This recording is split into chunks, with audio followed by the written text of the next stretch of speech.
Read Junk. Read Junk. Read Junk Podcast.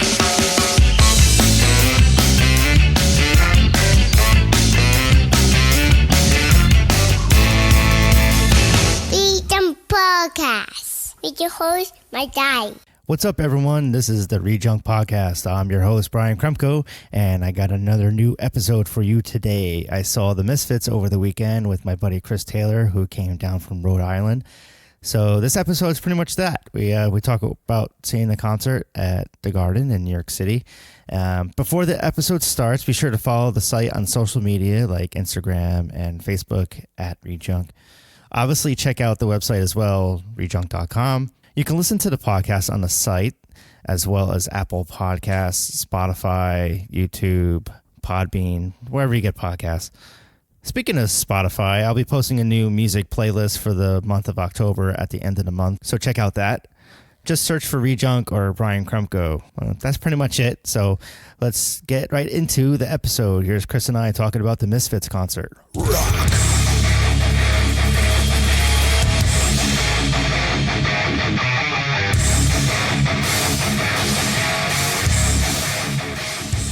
Was it last year or 2 years ago where they played Newark? Yeah, I think it was 2 years ago in Newark. Was it 2017 or something like that? I think I tried to get tickets and I saw something like a seat and I was like, I'm not sitting in a seat to go to the Misfits. And then we sat in a seat to go to see the Misfits.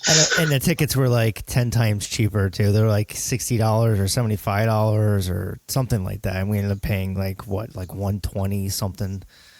Well, I think one of the reasons why the tickets were like what they were, I guess a little bit of history of Madison Square Garden. From what I've heard historically, nobody really makes money at the Garden. It's just like you're basically paying for the privilege to play there. Like even bands like Kiss, they say they never make any money at the Garden. Huh. It's just one of those like, hey, at least we get to say we played there. So I'm wondering if maybe the inflated ticket prices were to kind of overcompensate to actually try to turn a profit. I'm pretty sure they made something off of merch unless, Madison Square Garden took a massive cut of that too, which I wouldn't be surprised. And probably since the t-shirts were $40, hoodies were $65.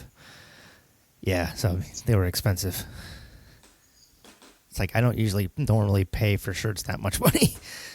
Yeah, I know. It's like, I'm like, do I really need another t-shirt? And I'm like, well, I mean, you probably never see this again unless you run into one of those random guys in the subway that were selling officially licensed apparel. Oh, yeah. Got any tickets? I got merch.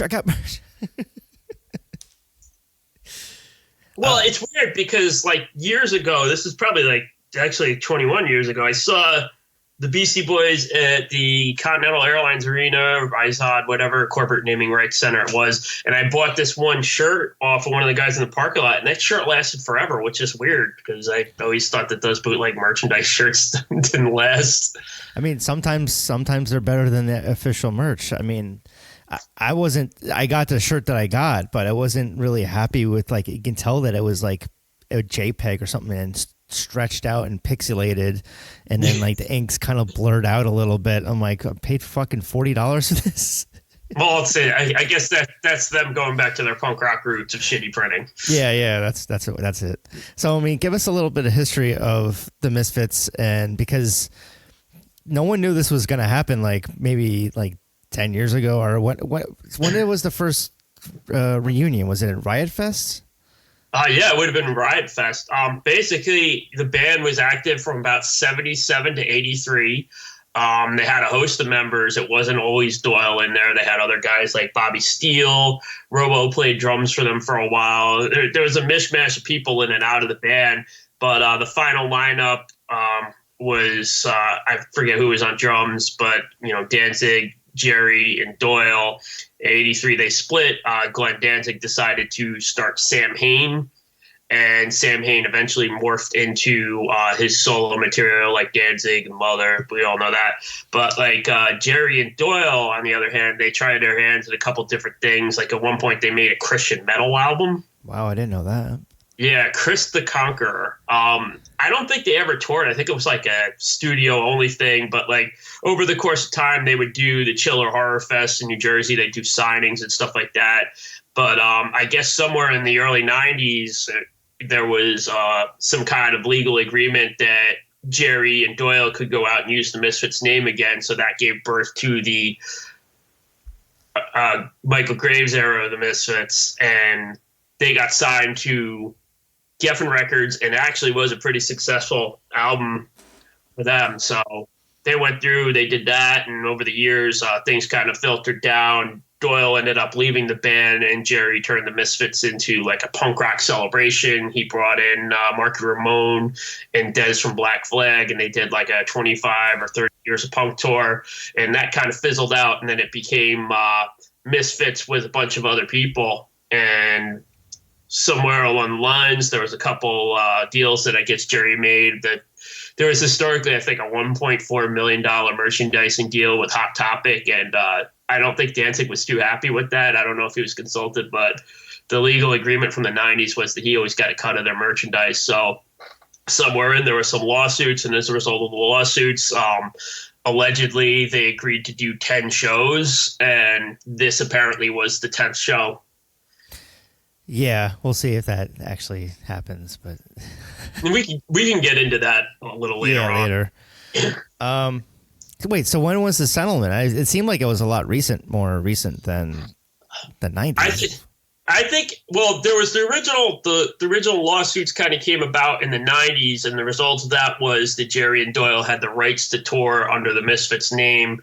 But for some reason, whenever you ask them who wrote all of the original Misfits material, they give some weird, vague kind of response that Glenn Danzig wrote everything. And just the way that they usually respond leads me to believe that maybe that might not be true, but it's something they have to say, on the books. Okay, gotcha. Yeah, I was watching a video with Doyle yesterday, and he said that. He's like, "Yep," and kind of with like a smirk.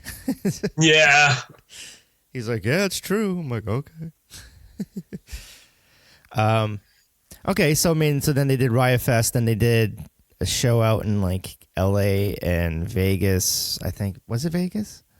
Yeah, I think they did the one show in Vegas. I think they did maybe two shows in LA, one in Seattle. Yeah. But I mean, I should have went to the one in Newark, but I wasn't ready there yet to like go, and everyone's like, "Oh, you should go and see it." I'm like, I'm not really a fan of arena shows. Well, I'm wondering how much different this show was than like what you would have gotten in Newark, because I mean, I think they played more songs. Yeah, I mean, I heard the complaints, that at the Newark show the sound was terrible, but then again, I saw other people saying the sound was terrible at this show, and I kind of disagree. Yeah, on the floor, people said it was, but where we were sitting, it was fine, I thought. Yeah. And I guess people were complaining at previous shows about like that Glenn didn't sound that great, but he sounded fine to me. Oh yeah. So I mean, we can start off how the show. So we ended up getting tickets like up in like the rafters, pretty in the 200 section, and it was like $120 something a ticket. When we originally on Ticketmaster, it was $138 a ticket. No, you pay me that because you just wanted to do 138. Well, we did pay $138. Yeah, so then we just had to wait months after we bought the tickets, but thankfully we got tickets, and I don't know if I would have went if it wasn't for a birthday present though, but I'm kind of glad I did because it was a chance to see the Misfits. So then you came over to my place. We took the train down to from Ridgewood to Secaucus, then trying to get on a train from Secaucus. That was a bit of a bitch because the whole train was full when everyone was waiting on the platform. So then everyone kept trying to run to every door, trying to get into the train, and everyone's like, "No, it's not happening." But everyone's like goes and sits right by the fucking door. It's so irritating. Like you have like a whole row of people inside, but they're all just they block the door, which is you're not supposed to do. But it's just stupid newbies that don't know how to go on a train. Well, I'm glad that, the next train we got on was like, easy to get on because I was totally ready to run and do like an old school pile-on. Yeah, I mean, I've done that in the past on the path. I'm like, I don't fucking care. I'm not waiting for another train. I'm going to get on this train. You are going to get bruised in the process, but I'm getting on. Imagine if I actually did run and do that run and jump that I wanted to do. That would have been psychotic. You would probably have been in jail. Yeah. No, but thankfully, the next train was a double-decker and was a lot lighter. Of course, as soon as I sit down, there's like some puke bag or something, and I'm like, oh. I'm like, man, I chose poorly.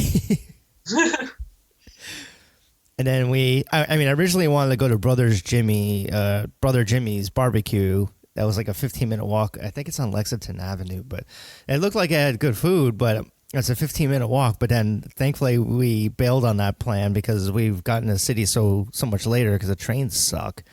And then you're just like, you're sitting on a train. It just like takes 5 minutes, get through, and it's like stop and go, and it's like, come on. It's like you're like 5 minutes away, yet it takes like a half hour plus to get into the city from Secaucus. It's like, why are we stopped in this tunnel? I don't like this. Yeah. And so we just grabbed some pizza, which I always go to that pizza place, but I don't know why I do, because the crust isn't that good. It's like really crusty, kind of like it's too hard. But I'm like, I'm so hungry at that point that I'll just eat anything. And it's like, yeah, it's New York City pizza. But it's really not. It's like I need like an Italian place. I think it's because they do, obviously I'm a pizza expert for anybody that follows me on Instagram. I think they do like a lot of cornmeal at the bottom to kind of blend it out. I think that's what their secret is. I don't know. It seems it's not as what it should be, and I need to find another spot in not Times Square, like Herald Square area. Well, you could have went to Michael Scott's favorite pizzeria.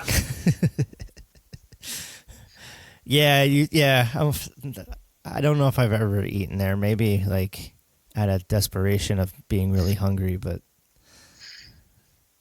Was it Sabra? How do you say? Yes.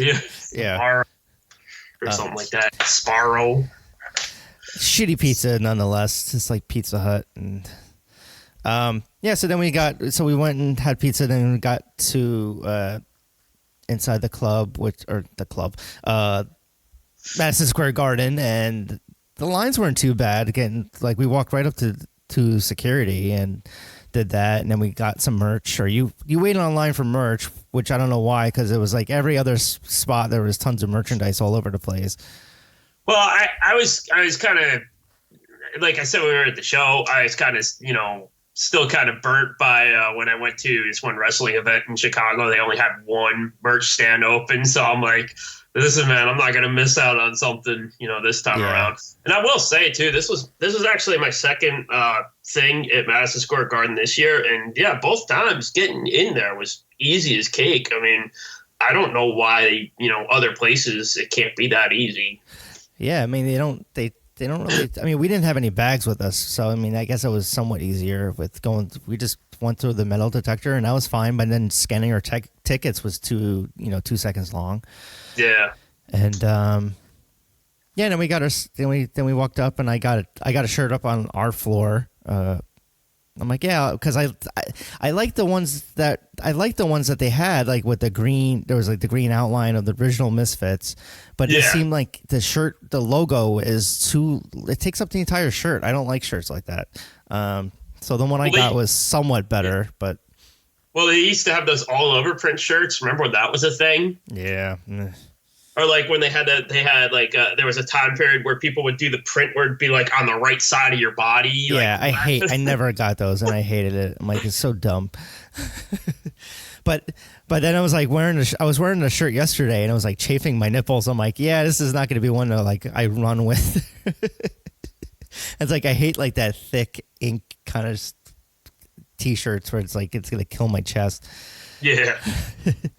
So then we went and got our seats, and then we had to wait for a good half hour, which, it's kind of what had happened. But it went by quick. It wasn't like too long.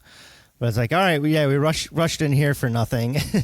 Well, we got to hear Pet Sematary by the Ramones 7 times that night. Yeah, and baby, I love you. Yeah, I kept hearing the Ramones. We must have heard the Ramones just over and over and over again. And it had a subliminal effect because I did go on eBay. I'm like, man, maybe I should get some Ramones vinyl. Yeah, I was like, oh my God, I'm in a Ramones mood, but of course I feel like I heard the same album over and over again. But yeah, so then the Damned came on, which I'd never seen the Damned before. I never really got into their music though. I don't know. It's like I know a few songs. I know like Needy Neat and New Rose and the one like Jet Boy, Jet Girl or something it's called. Like that. I guess historically they played a lot with the Misfits back in the day. Like, when you go back to the early, late 70s, early 80s days, I think there's a whole bunch of stuff. A lot of the facts that I learned about the Misfits, there's this one website, Misfits Central, and they kind of like overly detail certain aspects of their career. Like, I guess one of the guys from the Damned and Bobby Steele used to cause a lot of havoc. Oh, okay. Yeah, I mean, they're kind of similar in like the horror punk kind of thing, I guess. But yeah, I mean, they sounded good. It's just like I said before, I hate arena shows because it's like seeing the Damned, I think in Irving Plaza would have been so much more better than seeing them at the Garden though, because it's like it just loses some of the magic of a punk show, and it's just like everyone's just kind of standing around and you just see the one little circle pit and then like that's it, and everyone else is not even like bobbing their heads. And of course we had some people like by us that were just constantly on their cell phones for the entire let's get into that. Yeah, we should kind of point out too, because I know a few people asked like, hey, how are you able to get like Instagram live videos or Instagram stories and other pictures? How come you didn't get beaten to death? And it's like, just to put it out there were no like cell phone pouches like Yonder. There was none of that, which I'm kind of happy, but at the same time, kind of wish it happened. Yeah. There were people that were on their phones the entire set. Like show. Yeah.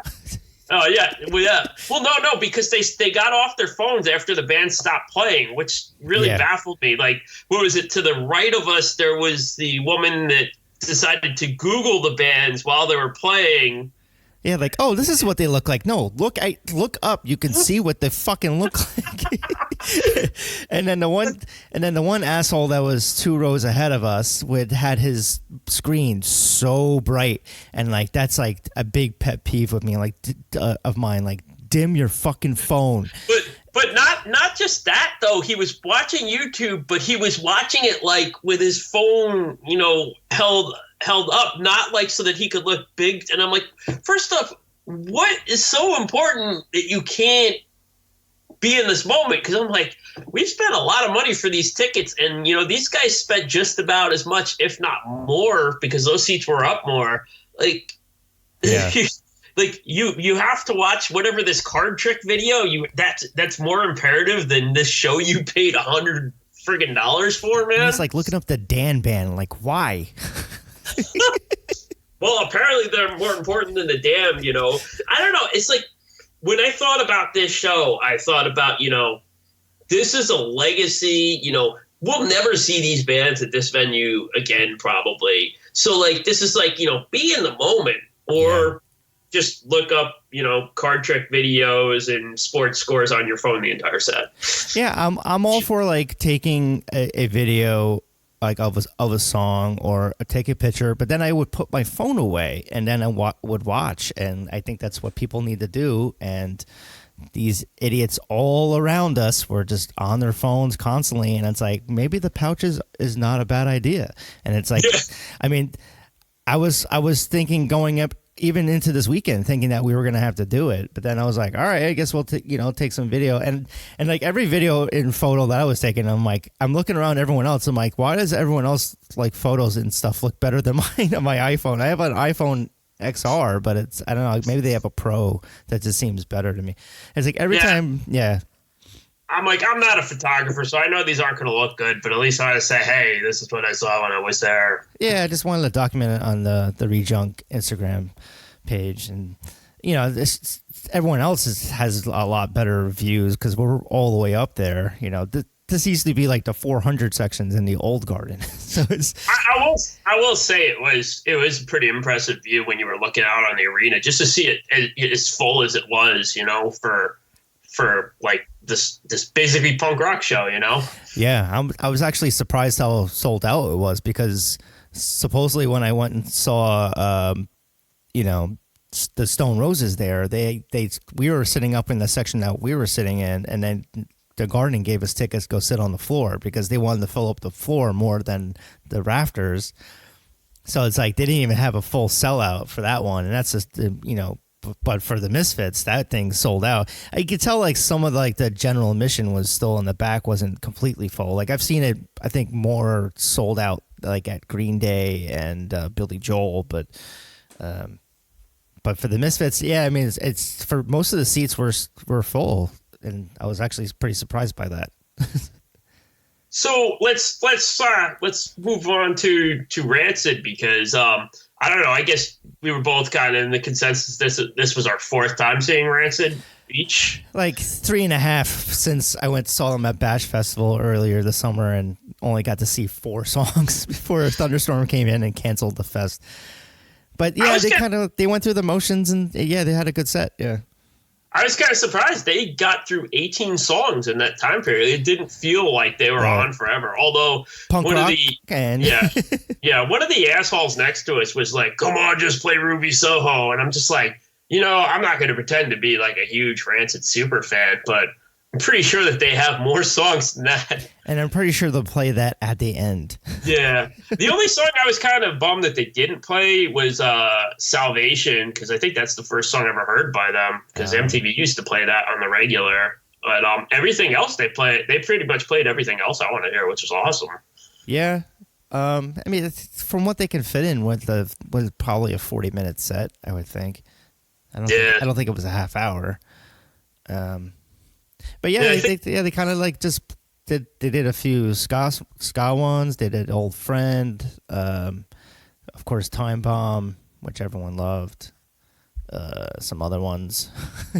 Yeah, like Fall Back Down, stuff like that. And I was like, I couldn't even remember. I was like, wait, how do I know this song so well? I'm like, oh yeah, they used to play this like on the hour on Fuse. Like, oh, it's Steven's Rock Show. Here's Rancid. Fall Back Down. Yeah.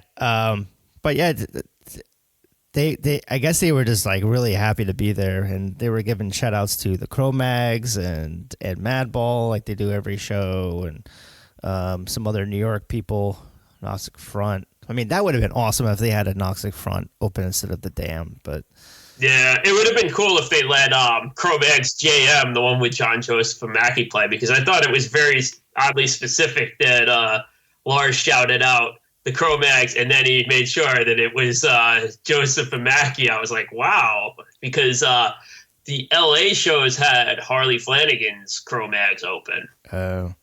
So what's the deal between those Cro-Mags? Like, I don't know the story behind why they're feuding. Well, because everything's so lovely in punk rock.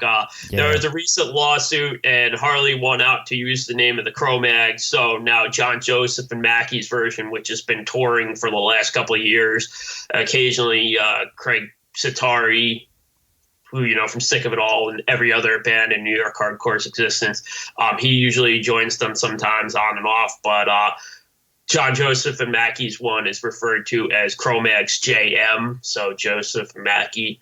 So both of them will kind of exist, and actually Harley's just put out a 7-inch on Victory. Victory. Yeah. Now a subsidiary of some other corporation. Yeah, so for people that don't know, Victory just got sold, right? Or the guy that owned it is now. I mean, I don't know who it was sold to, but I heard it was sold, right? I wonder if they get the excess stock of whoopee cushions in that acquisition. People. By the What? Yeah. By the way, if anybody can send us at ReadJunk, well, you don't have to send us a whoopee cushion, but if you can send us visual proof that these things exist. I've heard this story time and time again, but apparently around, 2000, 2001 or 2002, Victory decided to market the band Thursday, the emo band from New Jersey, with handing out Thursday whoopee cushions at Warped Tour. I've heard the story, but I've actually never seen one. I know they exist. I know it's not some like tall tale, but yeah, send us visual proof of this. If Is it on eBay? I've looked. I'm like, man, I wonder how much one of those would go for. We should try to get a hold of one and then do like a contest for one. Yeah. We can get it signed by the members of the band. I'm sure they'll be happy about that. Yeah, I feel bad because I used to like love Victory Records, and then it's like I kind of stopped like promoting them because just all the hassle that every band was going through. Like Streetlight Manifesto had so much problems going on with them that I'm like, I don't feel like promoting anything from them anymore. Yeah, even if you go all the way back to like Earth Crisis, there was a big struggle. I just heard a podcast about this, recently, where Earth Crisis was originally only budgeted $900 for the Firestorm EP. And, that's like one of Victory's flagship releases. And they went over like, I don't know, $1,100, and Tony Brummel was angry with them. It's like, you think about how much money that guy's made off of that record and not fairly paid them for it. Yeah. I don't know. Maybe more and more bands need to sue him. I don't know. Yeah, I think he got out of it, and they own the back catalog, so they're happy. So who knows?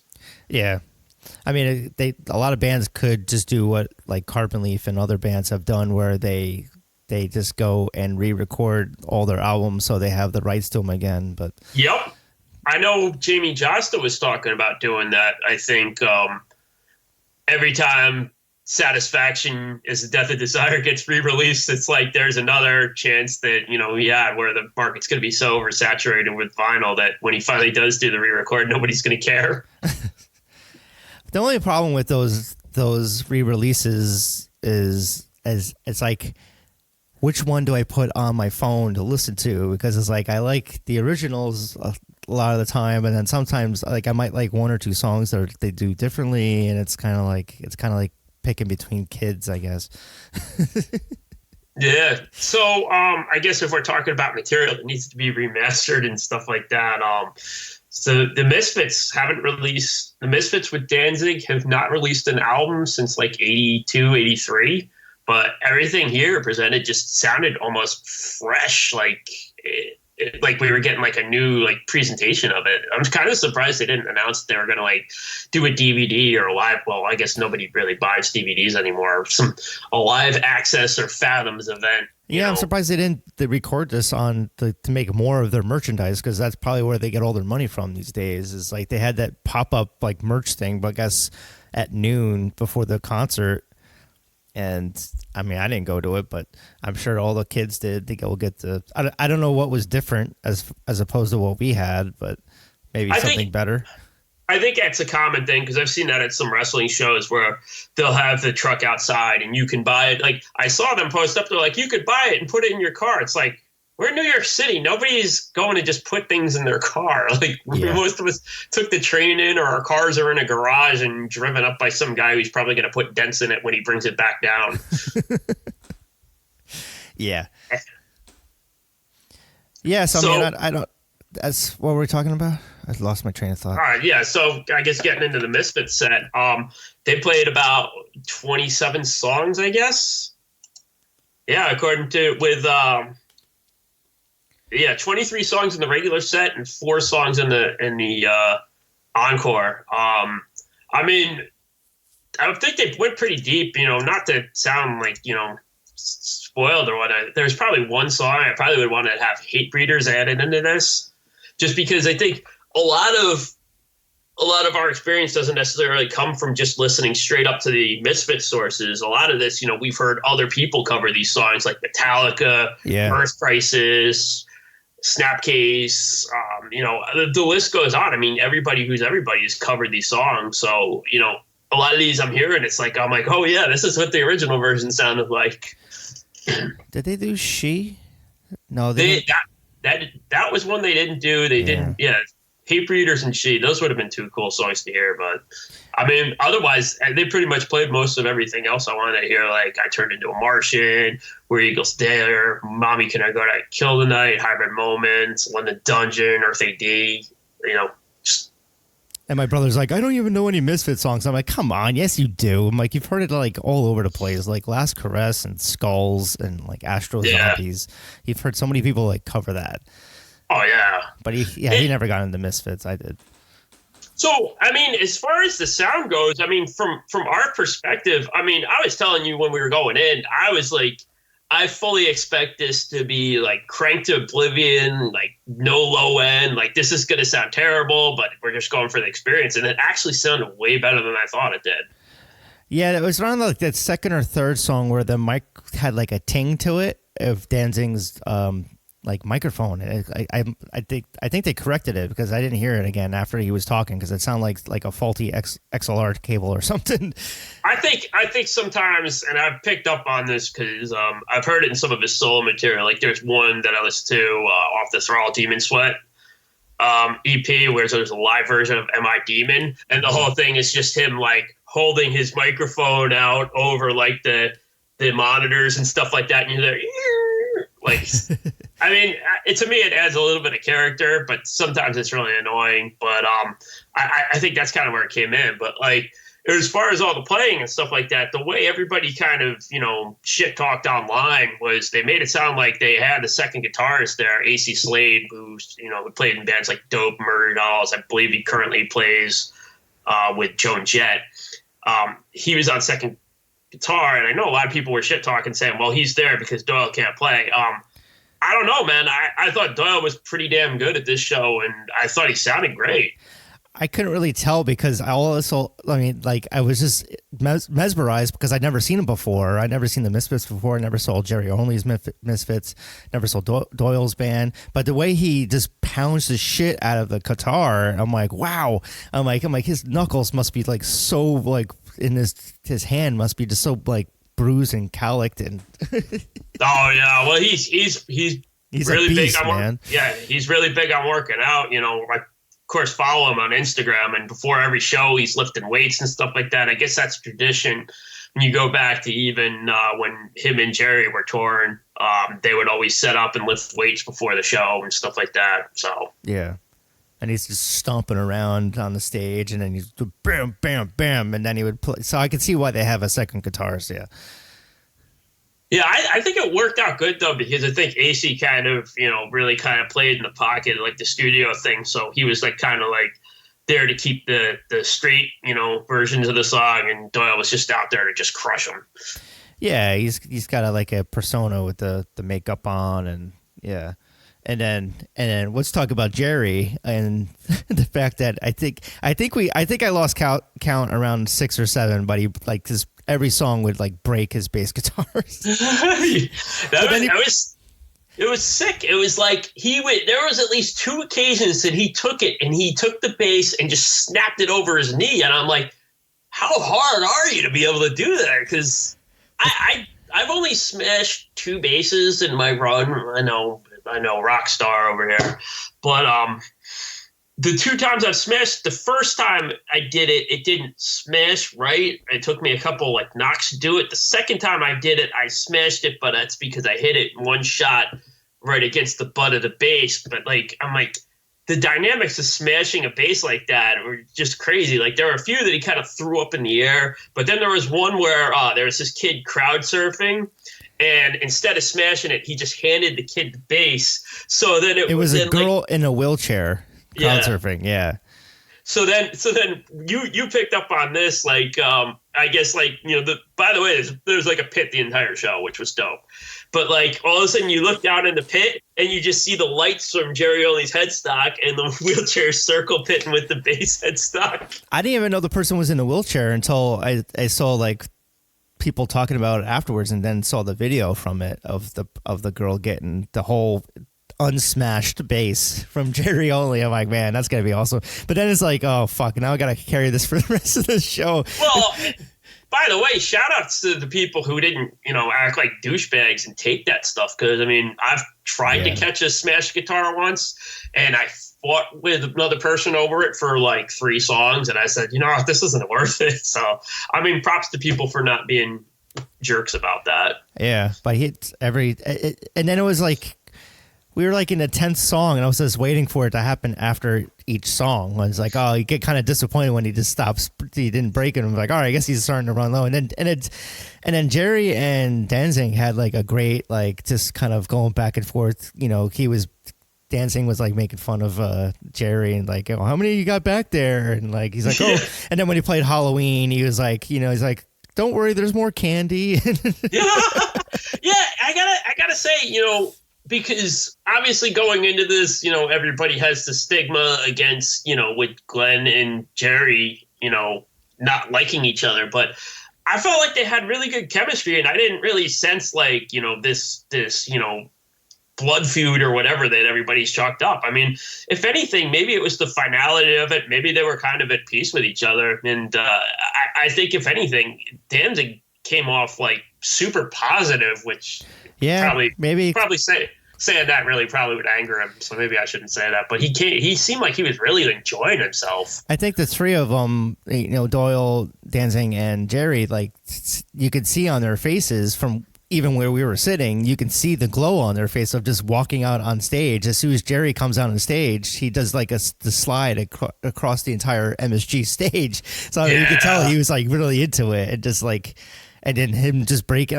I was talking to my friend Miguel, and he said that Jerry was breaking all of his bases, I guess, at the Newark show too. So, which he ended up getting tickets at StubHub and getting in the 100 section for about, I don't know, $50 less than what we paid. I'm like, damn it. Well, I heard those people on the train when we were going back. They said they bought those tickets day of show. I mean, I don't know that I would want to gamble like that, but yeah, that's what I was planning on maybe doing that for the Newark one. I'm like, yeah, and I just didn't jump at the chance of going, but glad I went for this one because it was, I mean, seeing the bands is one thing, but then what I hate about these things is the fucking people. And you know where I'm going to go with this next is the guy that was sitting next to the guy with the bright cell phone. The guy was smoking cigarettes the entire show, and now it like triggered my allergies and my sinus infection. And it's like, have some fucking like respect for other people that they don't want to smell your fucking cigarettes. You know, if you're one of those people that do that at a show, go fuck yourself. Because I like how none of us want to be rude, but this dude was to be a total douche. Like, speaking of Earth Crisis, I wanted to get very militant on him and fucking start throwing shit at him, but I didn't want to end up in jail in the night. So I was like, bro, if Firestorm would have went on, I would have stomped him out. I mean, I was perfect crowdsurfing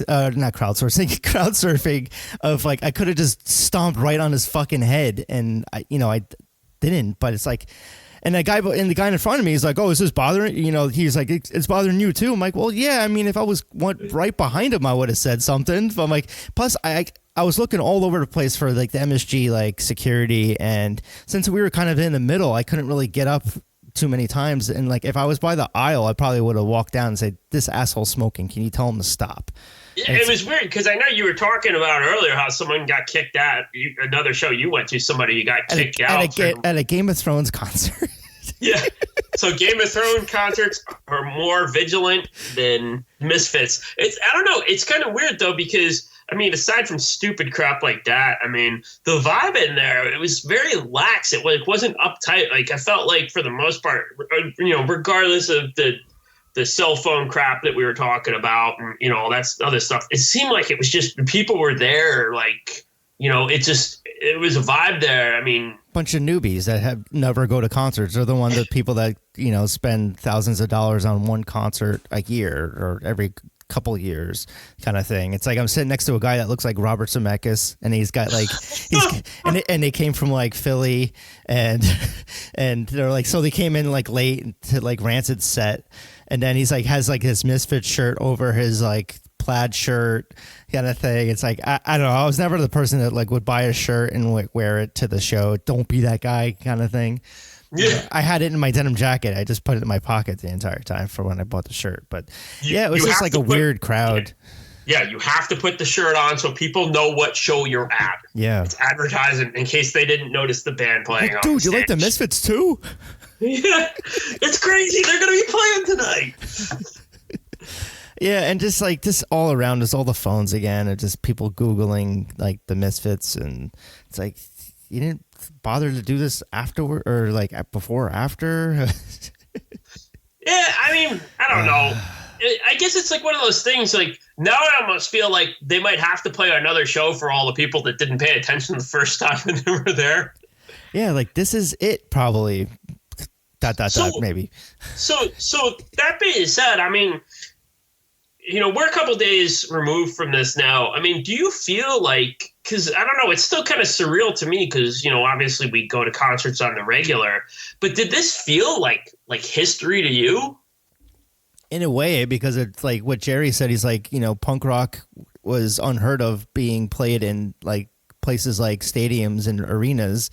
And they're, he's like, and then we sold the fucker out. So in a way, it felt like something that was special of seeing the original Misfits and seeing Rancid and the Damned at these places. I mean, I could see I could see Rancid playing there. I mean, it's got to be with some other people that are like some other opening bands that are just as equally as popular and good, though. I'm kind of surprised they haven't I know, me too. Gotten some tour with the Chili Peppers or something like that, where they played the Madison Square Garden, but apparently they haven't. That was the first time. You know what? Where I could see this happening is they just go away for 15 years and then come back, and it's like old men, and then play the MSG there, but. So, one of the things, too, I think I asked you this at the show. I mean, are there any other bands that you could see kind of, having a big comeback show? I mean, sadly, I know, bands like the Ramones, that would have been perfect for them to have that. Unfortunately, that can never happen. But, I mean, are there any other, older punk bands? Fugazi, Minor Threat, as far as, those type of bands. But Ian would never set foot in that kind of thing, I would think. Kind of venue. I'm sure there's other bands that the original Dead Kennedys, if they ever got back together, along, but they wouldn't play that because it's not punk rock. It all comes down to money too. Is if we need to pay for a mortgage and. Yeah, and I think one of the allures here is the original band being, done for 30 years and then returning. I think that kind of was part of the allure, and some of these other bands haven't, done that. I mean, as far as we should probably address this other part, I know I had a couple friends hit me up, be like, "Oh man, they should tour," and it's like, well, first off, I mean, that sounds like a cool idea, but Madison Square Garden definitely was a last stop. I mean, you don't play Madison Square Garden and then go to play the Key Bank Arena in Buffalo. Sorry to my Buffalo friends for that, but it's kind of a step down. I mean, even historically, one of the first shows I went to at the Garden was the Guns N' Roses 2002 show, and Axl pretty much stopped doing the tour right after that Madison Square Garden show. Historically, I've heard that Glenn doesn't like to tour per se anymore. I mean, you have to remember he's in his mid 60s, so yeah. I mean, I don't blame him. Yeah, but from what I've heard, he likes to do is he'll do a fly-in date or whatever. He'll do maybe a show or two. Then he likes to just fly home and be home with his books and whatever other Danzig things he has at his Danzig house. Yeah, a couple days before the concert, Jeff Davis from Whose Line Is It Anyway was with Dave Foley, and they took a picture with Danzig because they were on the same flight coming from, I guess, L.A. or somewhere. Yeah. Yeah, I think, too, one of the other things that he's trying to branch off to, for those that don't know, Glenn has also, in addition to his solo stuff, he's also spawned a lot of different comic books, and I believe the night before the show, he did a movie screening premiere in New York for his one comic book movie, which I've heard has got mixed reviews, but I heard it was pretty shitty. But yeah, it's one of those things. I don't know of too many movies that I've watched that have ever been super critically acclaimed anyway. So it's one of those I'll probably watch it. I know I did watch the Danzig Elvis special, and it was good, except the sound could have been better. Was it as good as Clownado? Nah, oh God! Don't even get me started on that. Yeah. But yeah, no, I don't really see them. I mean, I don't really see them doing a tour. Maybe I could see them still doing one-off shows though, do twice a year, because money talks, and they seem like they were enjoying themselves. Even if they have a settlement, they're like, all right, well, let's fuck it, do it until it's like the magic's worn off a little bit. I mean, if I were them, I'd probably stick to doing maybe one show a year around Halloween at Madison Square Garden if they could pull it off. Yeah. I think that works. Because a lot of people from all over the world came to this one thinking it was the last one. And then now there's rumors just a couple days after in New York that my fucking throat's killing me. It's probably from the cigarettes. It's too many woes. No, it's from the cigarettes, definitely. I felt like I smoked a pack of cigarettes after that concert. But it now that it seems like the Live Nation is kind of doing this little thing saying that they might be playing in December at Wells Fargo Center. So people from Philly that didn't get to go to the New York City one, you might be in luck. Hey, maybe that guy can have a show closer to him so he can wear another T-shirt over his Oxford dress shirt again. Yeah, and people that weren't able to go can go to this one. I know my buddy Frank wasn't able to go because he was coming back from Disney World, so he's like, "Oh man, I can't go." But then he's like, "Oh, I heard the pit was like really crazy, and people were like shirts were getting torn off." And I'm like, "Oh yeah." I'm like, from where we were sitting, it didn't seem too bad. But I mean, we were all the way up. It just seemed like it's people moving in a circle. Just looking down, I mean, it definitely looked like people were into it. It wasn't like I went to a Metallica show up here at Gillette Stadium because I unfortunately live up in New England, and that show was also pretty expensive. But I looked around, and most of the people there, they look like they didn't even know songs from the Black Album. I'm like, how do you not know songs from this album? It's sold 25 million copies, man. But like, I just think a lot of times too. And I know I see it up here. A lot of people will go to a show because it's the Boston thing to do, not necessarily because they're into it. And I mean, I didn't get the vibe. You know, of course, New York, there's a billion things to do. So there isn't like going to things because it's a New York thing to do. You go to a thing because it's a thing. But like when I look down there at the floor, like it looked like everybody was like into it, man. Like if you didn't see the pit, you know, people were, you know, everything before the pit was like everybody kind of leaning into each other, like that old Roseland wave that used to hit. Yeah. Like if you didn't get up close, you were being pushed closer.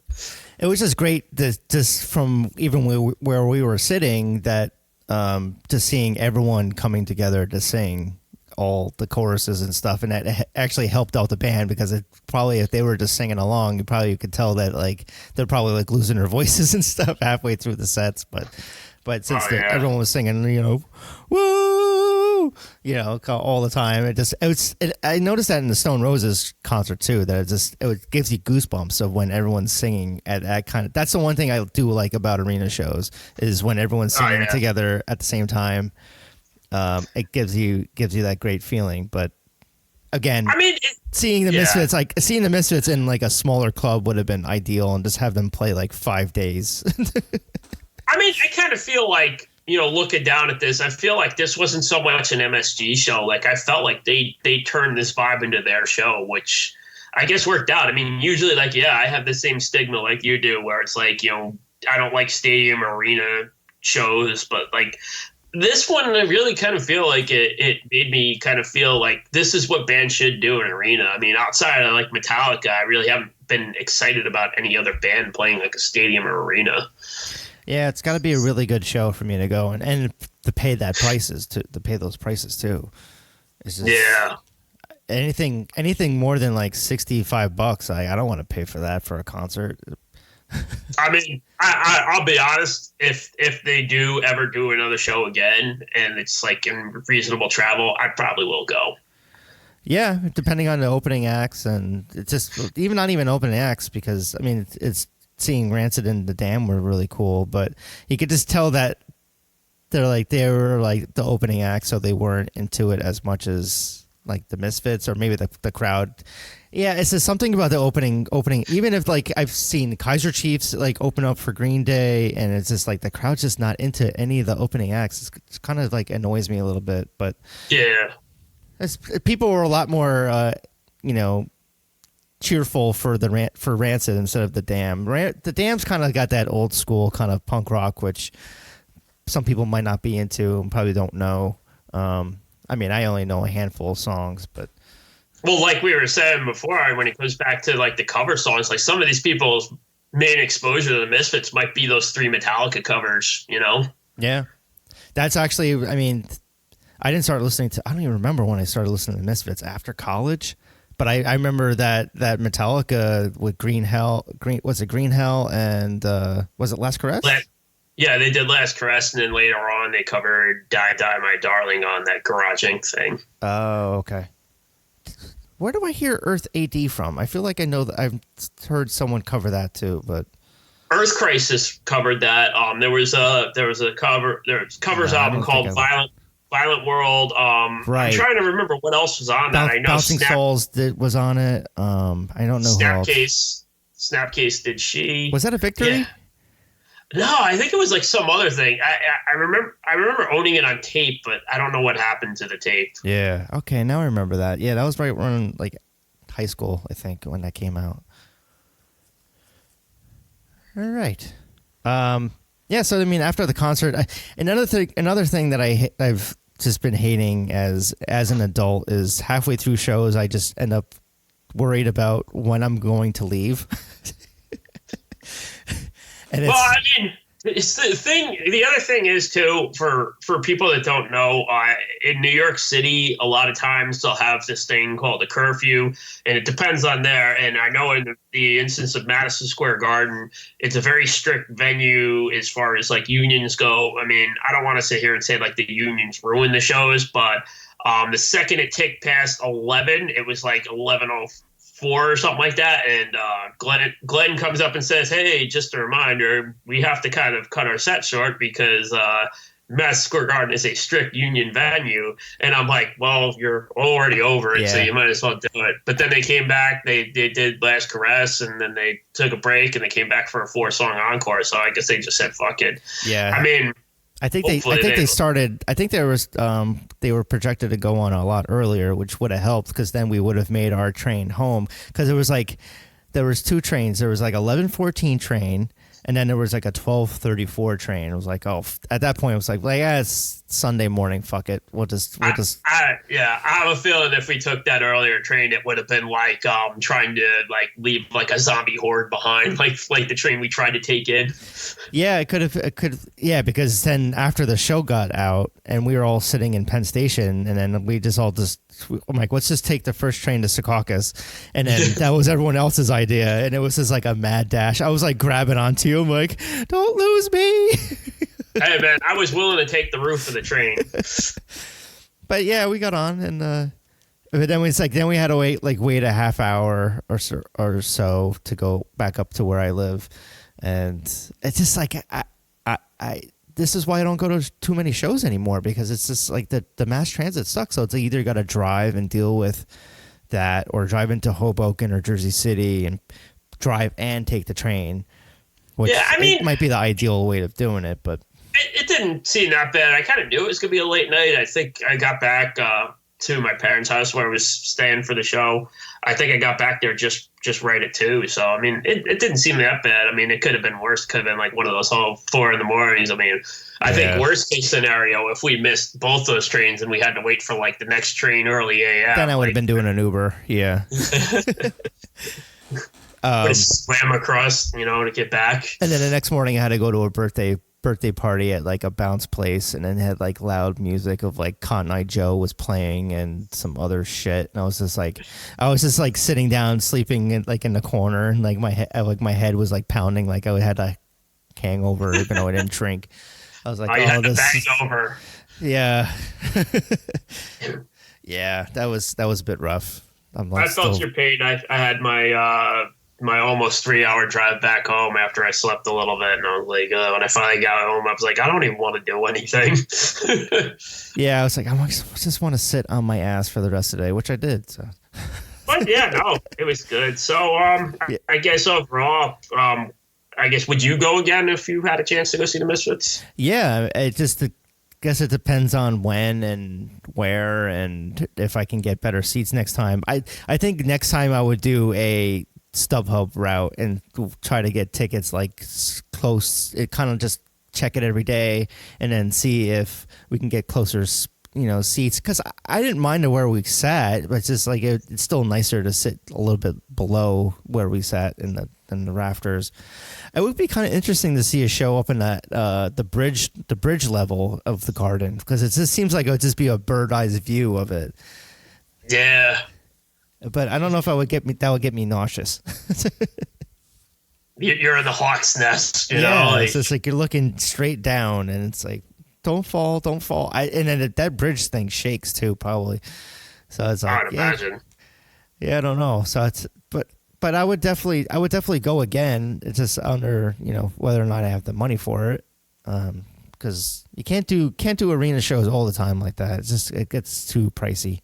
Yeah, it'd be nice if I can, get a photo pass, but I know how that got. I saw maybe like 4 or 5 photographers for the Damned and Rancid, and they must have been with the band, because they were on the stage, and it's just so obnoxiously like in their face. It's like, don't do that. It's like, oh, did you get it? Did you get your shot? I think everyone saw that you got your shot of Tim singing, and your camera's right in his fucking face.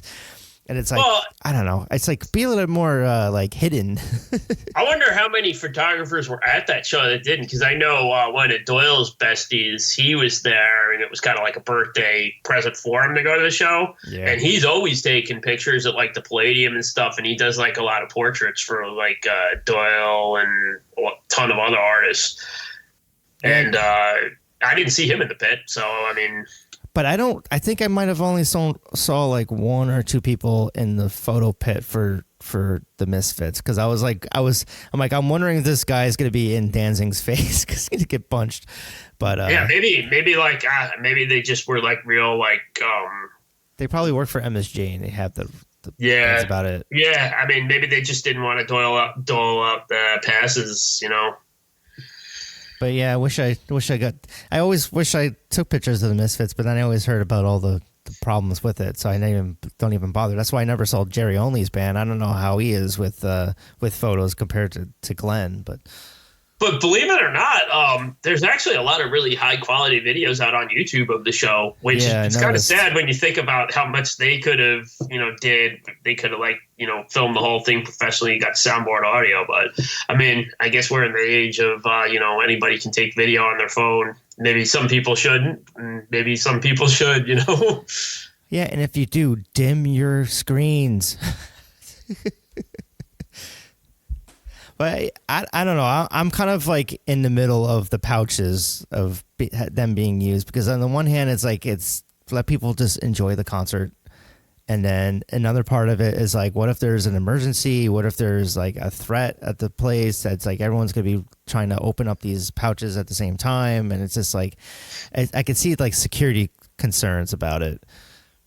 Yeah, I don't know. I mean, I think it just comes down to user discretion. I mean, some of these people, like the one guy in front of us that was like pretty much on his phone every minute of every band set, he probably psychologically doesn't even realize that he's doing it unless somebody pointed it out. And I think it is a user discretion thing, because like me or you, it's like, hey, we took a couple pictures here and there, and that was that, and put our phones away. Some people just don't have that filter on, and it's like I was kind of hoping maybe some of these people's batteries would run out on their phone, and that would kill that. But I don't know. I mean, hey, it's a different world than like when I first went to shows in 1993, because I guess you couldn't carry that big suitcase phone, those first cell phones. Well, yeah, or even like the flip phone. Like, what are you gonna get kind of a photo, and what kind of photo? I don't even think they took photos back then. Back in the 90s, I didn't even have a cell phone back then. I don't think anyway, but yeah. But thankfully, I mean, as much as we were making fun of them and just people around us talking or like looking at their phones, it was still a great concert with 3 great bands. Obviously, the Misfits were my favorite.